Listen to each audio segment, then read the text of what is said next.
Friends, welcome to my channel rose petals. ಇವತ್ತಿನ ವಿಡಿಯೋದಲ್ಲಿ ನಾನು ಶಿಶುಗಳ ಬಿಕ್ಕಳಿಕೆ ಕಾರಣ ಮತ್ತೆ ಅದನ್ನು ಯಾವ ರೀತಿ ತಡೆಗಟ್ಟಬಹುದು ಅಂತ ಹೇಳ್ತೀನಿ. ಬಿಕ್ಕಳಿಕೆ ಇದು ಶಿಶುಗಳಲ್ಲಿ ಸಾಮಾನ್ಯವೇ?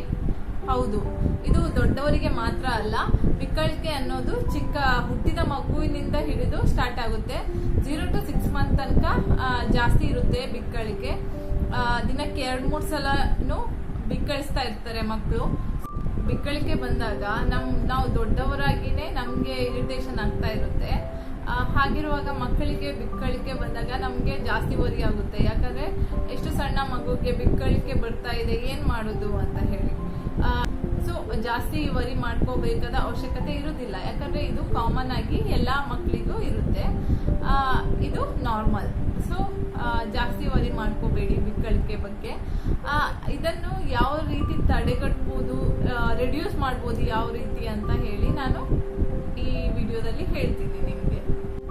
ಯೂಶ್ವಲ್ ಆಗಿ ಮನೆಯಲ್ಲೆಲ್ಲ ಬಿಕ್ಕಳಿಕೆ ಬಂದಾಗ ನಿನ್ನನ್ನು ಯಾರೋ ನೆನಪಿಸ್ತಿದ್ದಾರೆ ಅಂತ ಹೇಳೋದು ವಾಡಿಕೆ. ಬಟ್ ಆಕ್ಚುಯಲ್ ಆಗಿ ಹೇಳಿಕ್ ಹೋದ್ರೆ ನಮ್ಮ ದೇಹದೊಳಗೆ ಗಾಳಿ ಹೋದಾಗ ಬಾಡಿ ಒಳಗಿರೋ ಡಯಾಫ್ರಾಮ್ ಎನ್ನುವ ಅಂಗದ ಕಾಂಟ್ರಾಕ್ಷನ್ ಆಗುತ್ತೆ.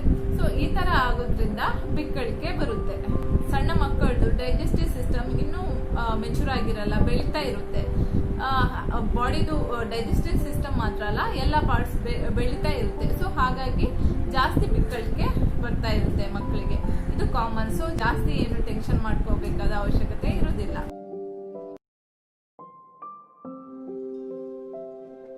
ಮಕ್ಕಳಲ್ಲಿ ಬಿಕ್ಕಳಿಕೆಗೆ ಹಲವಾರು ಕಾರಣಗಳಿವೆ.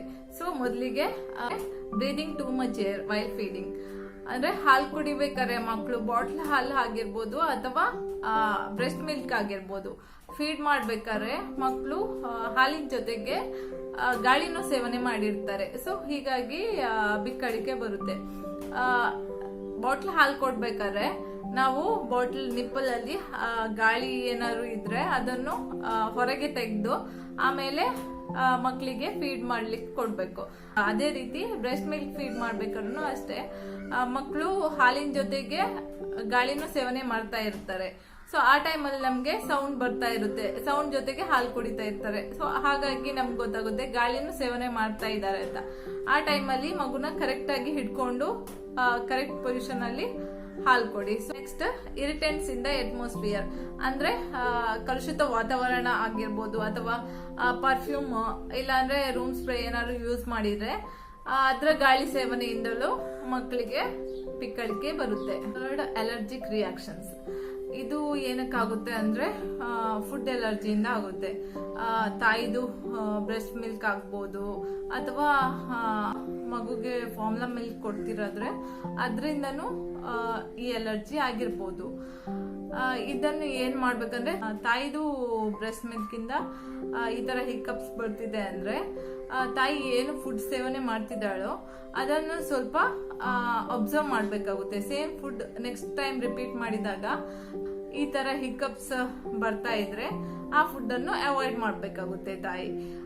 ಅದೇ ಫಾರ್ಮುಲಾ ಮಿಲ್ಕ್ ಅಲ್ಲಿ ಈ ತರ ಆಗ್ತಾ ಇದ್ರೆ ಫಾರ್ಮುಲಾ ಮಿಲ್ಕ್ ಚೇಂಜ್ ಮಾಡ್ಬೇಕಾಗುತ್ತೆ ಡಾಕ್ಟರ್ ಹತ್ರ ಕೇಳ್ಕೊಂಡು. Fourth one, acid reflex. ಚಿಕ್ಕ ಮಕ್ಕಳದು ಡೈಜೆಸ್ಟಿವ್ ಸಿಸ್ಟಮ್ ಇನ್ನೂ ಬೆಳೀತಾ ಇರೋದ್ರಿಂದ ಈ ತರ ರಿಫ್ಲೆಕ್ಟ್ ಆಗ್ತಾ ಇರುತ್ತೆ. ಸೊ ಹಿಕಪ್ಸ್ಗೆ ಇದು ಕೂಡ ಒಂದು ರೀಸನ್ ಆಗಿರುತ್ತೆ. Fifth one, over feeding. ಇದು ಕೂಡ ಒಂದು ರೀಸನ್. ಮಗು ಒಮ್ಮೆಲೆ ತುಂಬಾ ಹಾಲು ಕುಡಿಯುತ್ತೆ ಕಂಟಿನ್ಯೂಸ್ ಆಗಿ 1 hour ತನಕ, 45 minutes ತನಕ ಕಂಟಿನ್ಯೂಸ್ ಆಗಿ ಹಾಲು ಕುಡಿತಾ ಇದ್ರು ಈ ತರ ಹಿಕಪ್ಸ್ ಬರುವ ಚಾನ್ಸಸ್ ಇರುತ್ತೆ.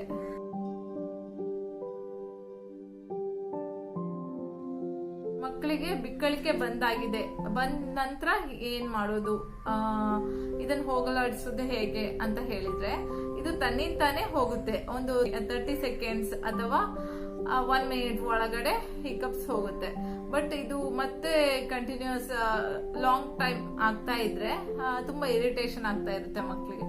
ಸೊ ಹಾಗಾಗಿ ಮಗುಗೆ ತುಂಬಾ ಭಯ ಪಡಿಸ್ಬೇಡಿ. ಯಾಕಂದ್ರೆ ಯೂಶ್ವಲ್ ಆಗಿ ನಮ್ಗೆ ಬಿಕ್ಕಳಿಕೆ ಬಂದಾಗ ಅದೇ ಮಾಡ್ತಾರೆ, ಯಾರಾದ್ರೂ ಬಂದು ಒಮ್ಮೆಲೆ ಭಯ ಪಡಿಸ್ತಾರೆ. ಸೊ ಆತರ ಮಗುಗೆ ಮಾಡ್ಲಿಕ್ಕೆ ಹೋಗ್ಬೇಡಿ. ಮಗುದು ಮೈಂಡ್ ಅನ್ನು ಡಿಸ್ಟ್ರಾಕ್ಟ್ ಮಾಡಿ ಒಂದೇ ಅವ್ರದ್ದು ಫೇವ್ರೇಟ್ ಯಾವ್ದಾದ್ರು ಟಾಯ್ ಕೊಟ್ಟು ಆಟ ಆಡಿಸಿ ಅವರಿಗೆ. ಸೊ ಈ ತರ ಮಾಡೋದ್ರಿಂದ ಬಿಕ್ಕಳಿಕೆ ಕಮ್ಮಿ ಆಗುತ್ತೆ. ಇಲ್ಲಾಂದ್ರೆ ಸ್ವಲ್ಪ ಹಾಲು ಕುಡಿಸಿ ಆ ಮೂಮೆಂಟಿಗೆ, ಸೊ ಅದರಿಂದನೂ ಬಿಕ್ಕಳಿಕೆ ಕಮ್ಮಿ ಆಗುತ್ತೆ.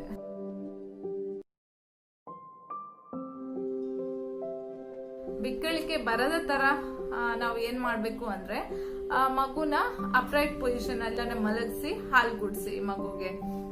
ಬಾಟಲ್ ಫೀಡಿಂಗ್ ಬದಲು ಬ್ರೆಸ್ಟ್ ಫೀಡಿಂಗ್ ಆದಷ್ಟು ಮಾಡಿ ಮಗುಗೆ. ಮತ್ತೆ ಕರೆಕ್ಟ್ ಪೊಸಿಷನ್ ಅಲ್ಲಿ ಕುತ್ಕೊಳಿಸಿ ಮಗುಗೆ ಹಾಲು ಸರಿಯಾಗಿ ಕುಡಿತಿದ್ಯಾ ಅಥವಾ ಗಾಳಿನೂ ಸೇವನೆ ಮಾಡ್ತಿದ್ಯಾ ಅಂತ ನಾನು ಆಲ್ರೆಡಿ ಹೇಳಿದೀನಿ. ಆ ತರನೇ ನೋಡ್ಕೊಂಡು ಮಗುಗೆ ಹಾಲು ಕುಡಿಸಿ. ಮಗು ಹಾಲಿನ ಜೊತೆಗೆ ಗಾಳಿನೂ ಸೇವನೆ ಮಾಡ್ತಾ ಇಲ್ಲ ಅಂತ ಕರೆಕ್ಟ್ ಆಗಿ ಚೆಕ್ ಮಾಡಿ ಕರೆಕ್ಟ್ ಪೊಸಿಷನ್ ಅಲ್ಲಿ ಮಗುನ ಇಟ್ಕೊಂಡು ಹಾಲು ಕೊಡಿಸಿ. ಮತ್ತೆ ಥರ್ಡ್ ಒನ್, ಮಗುಗೆ ಬ್ಯಾಕ್ ಮಸಾಜ್ ಕೊಡ್ತಾ ಇರಿ. ಅವಾಗ ಹೀಗೆ ಇಟ್ಕೊಂಡು ಮಗುನ ಅಪ್ರೈಟ್ ಪೊಸಿಷನ್ ಅಲ್ಲಿ ಇಟ್ಕೊಂಡು ಎದೆ ಹತ್ರ ಮಗುಗೆ ಬ್ಯಾಕ್ ಮಸಾಜ್ ಕೊಡ್ತಾ ಇದ್ರು ಹಿಕಪ್ಸ್ ಬರೋದನ್ನು ಸ್ವಲ್ಪ ಕಡಿಮೆ ಮಾಡ್ಬೋದು. ಬರ್ಪ್ ಯೋ ಬೇಬಿ, ಅವಾಗ ಪ್ರತಿ ಸಲ ಹಾಲು ಕುಡಿಸಿದ ನಂತರ ಮಗುಗೆ ತೆಗಿಸ್ತಾ ಇರಿ. ಸೊ ತೆಗ್ಸೋದ್ರಿಂದನೂ ಬಿಕ್ಕಳಿಕೆ ಬರೋದನ್ನು ಕಮ್ಮಿ ಮಾಡ್ಬೋದು. ಮತ್ತೆ ಫೀಡ್ ರಿಲ್ಯಾಕ್ಸ್ ಬೇಬಿ, ಮಕ್ಕಳು ತುಂಬಾ ಅಳ್ತಾ ಇದ್ದಾಗ ಅಥವಾ ಏನು ಓವರ್ ಎಕ್ಸೈಟೆಡ್ ಏನಾದ್ರು ಮಾಡ್ತಾ ಇದ್ದಾಗ ಎಲ್ಲ ಮಗುನ ಹಿಡ್ಕೊಂಡು ಫೀಡ್ ಮಾಡ್ಲಿಕ್ಕೆ ಹೋಗ್ಬೇಡಿ. ಆ ತರ ಮಾಡ್ತಿದ್ದಾಗ ಗಾಳಿ ಸೇವನೆ ಆಗುವ ಚಾನ್ಸಸ್ ಜಾಸ್ತಿ ಇರುತ್ತೆ. ಸೊ ಹಾಗಾಗಿ ಮಗು ರಿಲ್ಯಾಕ್ಸ್ ಪೊಸಿಷನ್ ಇರ್ಲಿ, ಮಲ್ಕೊಂಡಿರ್ಬೇಕಾದ್ರೆ ಕಾಮ್ ಆಗಿರ್ಬೇಕಾದ್ರೆ ಅವರನ್ನು ಹಿಡ್ಕೊಂಡು ಹಾಲು ಕುಡಿಸಿ ಮಗುಗೆ. Next, avoid over feeding. ಆದಷ್ಟು ಮಗುಗೆ ಲಾಂಗ್ ಟೈಮ್ ಅಂದ್ರೆ 45 ಮಿನಿಟ್ಸ್ 30 ಮಿನಿಟ್ಸ್ 1 ಅವರ್ ತನಕನು ಕಂಟಿನ್ಯೂಸ್ ಆಗಿ ಹಾಲು ಕುಡಿಸ್ಲಿಕ್ಕೆ ಹೋಗ್ಬೇಡಿ. ಸ್ವಲ್ಪ ಬ್ರೇಕ್ ಕೊಡಿ ಮಿಡಲ್ ಅಲ್ಲಿ, ಒಂದು 5 ಮಿನಿಟ್ಸ್ 10 ಮಿನಿಟ್ಸ್ ಆದ ನಂತರ ಮತ್ತೆ ಬಬ್ ತೆಗೀರಿ, ಆಮೇಲೆ ಮತ್ತೆ ಪುನಃ ಫೀಡ್ ಮಾಡಿ. ಸೊ ಈ ತರ ಮಾಡೋದ್ರಿಂದಾನು ಮಕ್ಕಳಿಗೆ ಬಿಕ್ಕಳಿಕೆ ಬರೋದನ್ನು ಸ್ವಲ್ಪ ತಡೆಗಟ್ಟಬಹುದು.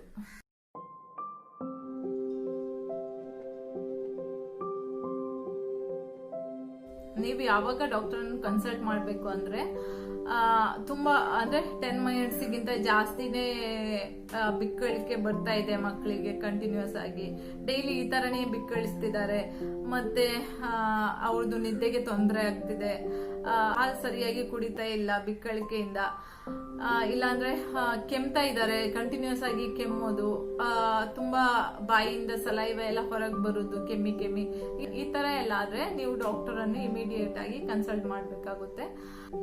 ಇಲ್ಲ ಅಂದ್ರೆ ನೀವು ಜಾಸ್ತಿ ವರಿ ಮಾಡ್ಕೋಬೇಕಾಗಿ ಅವಶ್ಯಕತೆ ಇರಲ್ಲ ಬಿಕ್ಕಳಿಕೆ ಬಗ್ಗೆ. ಇದು ಎಲ್ರಿಗೂ ಕಾಮನ್ ನ್ಯಾಚುರಲ್ ಆಗಿ ಆಗ್ತಾ ಇರುತ್ತೆ. ಸೊ ಈ ವಿಡಿಯೋ ನಿಮ್ಗೆ ಯೂಸ್ಫುಲ್ ಆಯ್ತು ಅಂತ ಅನ್ಕೊಂಡಿದ್ದೀನಿ ಫ್ರೆಂಡ್ಸ್. ನನ್ನ ಪ್ರತಿ ವಿಡಿಯೋನ ನೋಡಿ ನಂಗೆ ಸಪೋರ್ಟ್ ಮಾಡ್ತಾ ಇರೋದಕ್ಕೆ ನಿಮ್ಗೆ ತುಂಬಾ ಥ್ಯಾಂಕ್ಸ್.